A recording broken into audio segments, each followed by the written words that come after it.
Shankarvilas over బ్రిడ్జిపై నీలి నీడలు అలుముకున్నాయి. శంకర్విలాస్పై bridge నిర్మాణం ఎక్కడి నుంచి ప్రారంభం కావాలంటే లాడ్జీ సెంటర్ నుంచి హిందూ కళాశాల వరకు ఐకానిక్గా నిర్మిస్తామని ప్రభుత్వం ప్రకటించింది. ఇప్పుడేమో అరండాలపేట 8వ లైను 9వ లైన్ మధ్య ఏసీ కళాశాల వరకు 930 మీటర్లు మాత్రమే నిర్మాణం చేస్తామని అధికారులు ప్రకటించడంపై సర్వత్రా విమర్శలు వినిపిస్తున్నాయి.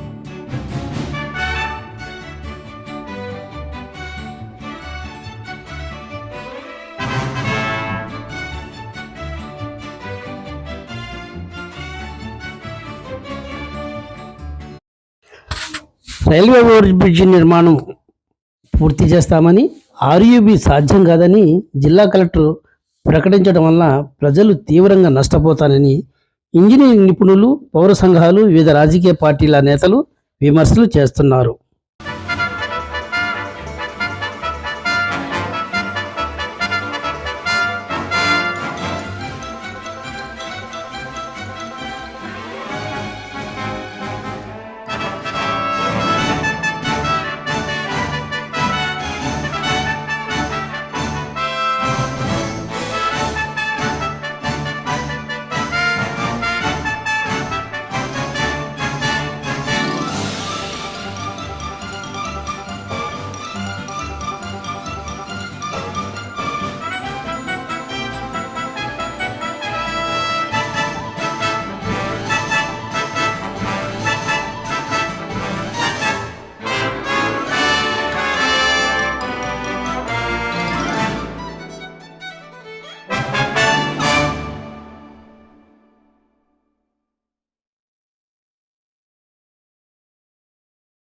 శంకర్విలాస్ ఓవర్ బ్రిడ్జి నిర్మాణంపై గుంటూరులో రౌండ్ టేబుల్ సమావేశం జరిగింది.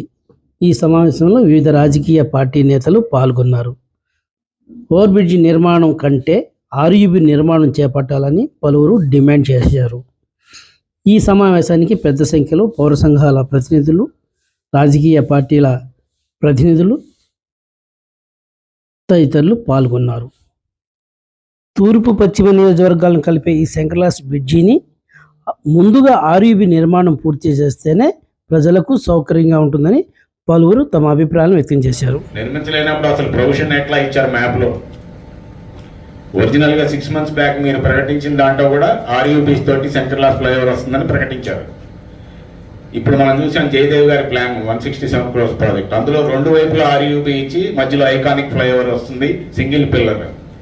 మనం అందుకని చాలా దీంట్లో స్పష్టంగా ఉంటే వాళ్ళు ఇచ్చినటువంటి ఒరిజినల్ ప్లాన్ ప్రకారమే మేము కూడా చేసి అడుగుతుంది. ఆ డిమాండ్ని నెరవేరిస్తే గుంటూరు నగర ప్రజలు మొత్తం, జిల్లాలో ఉన్నటువంటి ప్రజలు కూడా, ఇది అమరావతి రాజధాని కేంద్రం కాబట్టి, జిల్లా క్యాపిటల్ కాబట్టి, దీన్ని ఇంకొక 50 కోట్ల 60 కోట్ల అదనంగా ఫండ్స్ తీసుకొస్తే పరిపూర్ణమైనటువంటి ఫ్లైఓవర్ మీరు సజెస్ట్ చేసిందే నిర్మిస్తే పబ్లిక్ ఇంకొక 100 సంవత్సరాల అవసరాలు తీరుస్తుంది అనేది మా ఫస్ట్ డిమాండ్.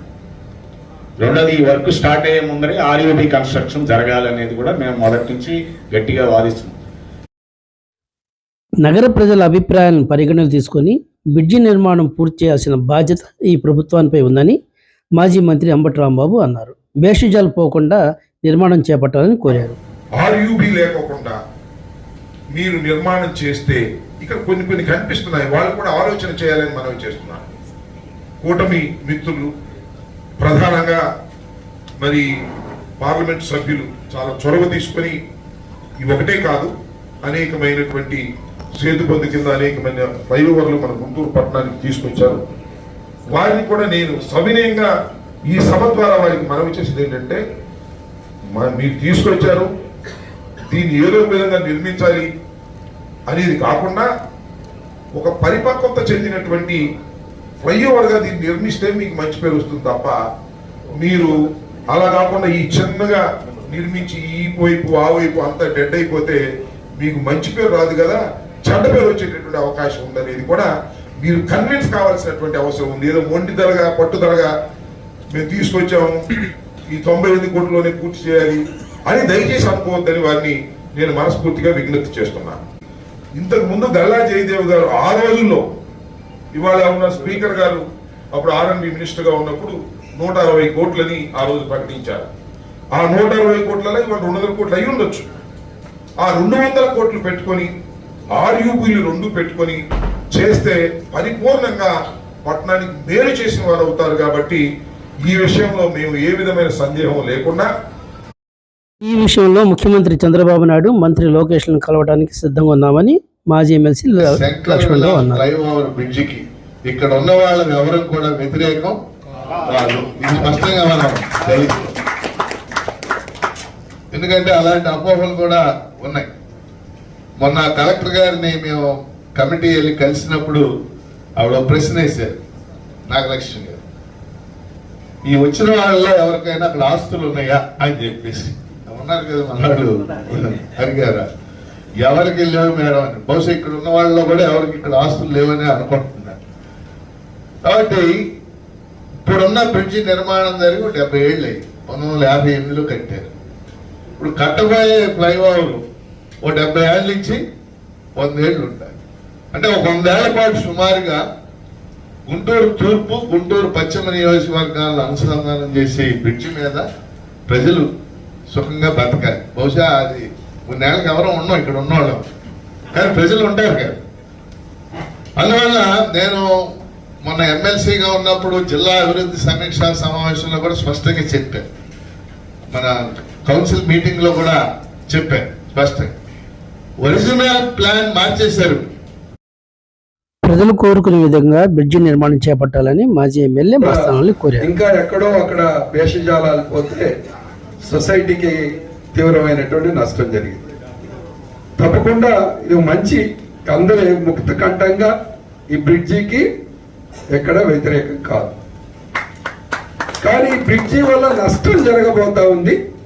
దీనిలో ఒక మార్పు కావాలి, ఆలోచన చేయండి అని చెప్పి ప్రభుత్వాన్ని కోరాలనేటటువంటి ఒక సదుద్దేశం. ఈ దేశంలో కానీ ప్రపంచంలో కానీ ఎక్కడైనా ఏ సమస్యలు ఉన్నా కూడా చర్చించుకుంటే సమస్యల పరిష్కారం కానీ ఏమీ లేదు. కాదు నేను హిట్లర్ కన్నా కూడా నేను అంటే మాత్రం దాన్ని ఆ హిట్లర్ చరిత్రలో కూడా మనం చాలా చూస్తున్నాం. దీన్ని మనం అందరం కూడా ముక్త ఖండంగా ఒక సదుద్దేశంతో దీన్ని ముందుకు తీసుకెళ్లాలనేటటువంటి ప్రయత్నం. సమస్య కాంగ్రెస్ హయాంలో ఉన్నప్పుడు దాన్ని అప్పుడు రాయపాటి సాంబశివరావు గారు ఎంపీగా, వెంకట్రావు గారు, సుబ్బాని గారు ఉన్నప్పుడు ఒక ప్రతిపాదన వచ్చింది. ఈ ప్రతిపాదన మెగా బ్రిడ్జి ప్రాజెక్ట్ గా తీసుకెళ్లేటటువంటి ప్రతిపాదన ఉంది. సేమ్ ప్రతిపాదనని మరి గల్లా జయదేవ్ గారు కూడా ఆ రోజు మళ్ళీ సేమ్ ప్రతిపాదన తీసుకొచ్చేటటువంటి ప్రయత్నం జరిగింది. మరి ఇప్పుడు ఆ వీడియో ద్వారా కూడా చూడటం జరిగింది.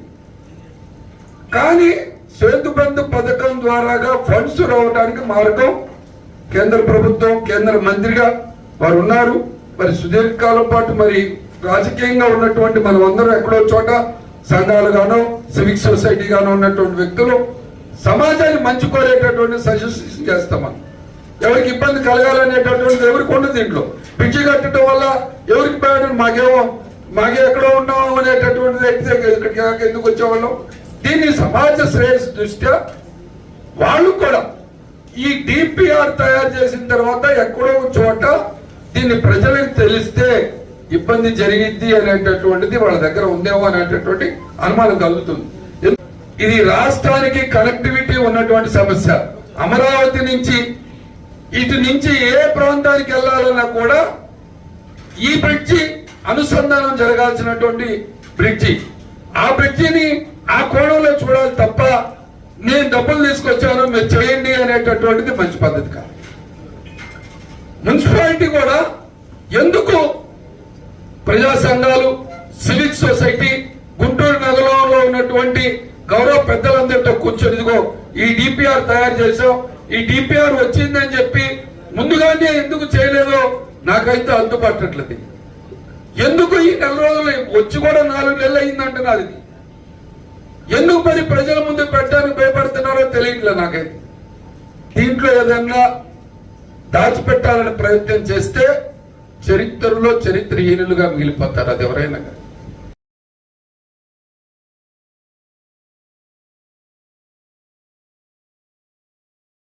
ఏ స్కీమ్ కిందకి వచ్చింది? సేతుబంధన్ స్కీమ్ కింద వచ్చింది. ఇది సేతుబంధన్ స్కీమ్ కింద వచ్చిందంటే నితిన్ గడ్కరీ గారి పోర్ట్ఫోలియో అది. ఆ స్కీమ్ కింద ఇంతవరకు దేశంలో శాంక్షన్ చేసినటువంటి బ్రిడ్జిలు ఏవి కూడా పూర్తి కాలేదు అనేటువంటి అధికారిక సమాచారం. పిడుగురాళ్ళ నుంచి జానపల్లి రోడ్లో 3 సంవత్సరాల కింద ఈ స్కీమ్ కింద బ్రిడ్జి శాంక్షన్ అయితే ఇంతవరకు కూడా మొదలు పెట్టలేదు అక్కడ.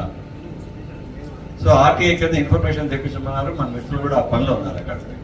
రెండుది, ఈ స్కీమ్ కింద కాకుండా రైల్వేస్ వాళ్ళ దగ్గర నుంచి కనుక మీరు తెచ్చుకుంటే అప్పుడు అది కేంద్ర రాష్ట్ర ప్రభుత్వాలు 50-50 పెట్టుకోవాలి. కాబట్టి ఆ స్కీమ్ కింద తీసుకొస్తే గవర్నమెంట్ దగ్గర, స్టేట్ గవర్నమెంట్ దగ్గర డబ్బులు లేవు. కాబట్టి వాళ్ళు ఆ స్కీమ్ కిందకి వెళ్లకుండా సేతుబంధన్ స్కీమ్ దగ్గరికి వెళ్ళి ఈ రోజు మనల్ని ఇబ్బందులు గురి చేస్తున్నారు.